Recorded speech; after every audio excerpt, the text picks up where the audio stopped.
three problems.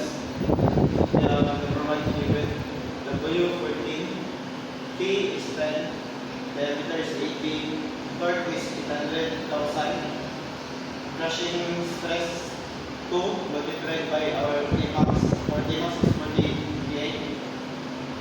So solution formula, we have torque is equals to length times thickness over 2 times crushing stress times diameter over 2.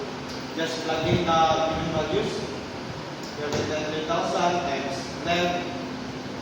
Then over 2 times 40, 50 over 2, we have a length of 80 millimeter. For number 2, we have a given diameter, 25 mm. Tmax 46 MPa. We have width 10 mm, length 30 mm. We need to find our torque.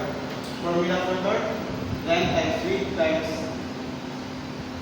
Tmax or our stress maximum. We have times diameter over 2. Plug in the given values. We have a torque of 251.5 Newton meter. For our problem number 3, given diameter 55, power 40 kilowatt, speed 350 RPM, stress 40 MPa, and crushing stress is 80 MPa. Solution. Formula of torque 60 times power over 2 pi n. Distribute the given values. You have a torque of 1,091,048 Newton millimeter.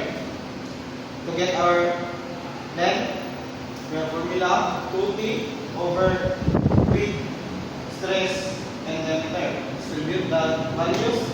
We have a 55.12 mm of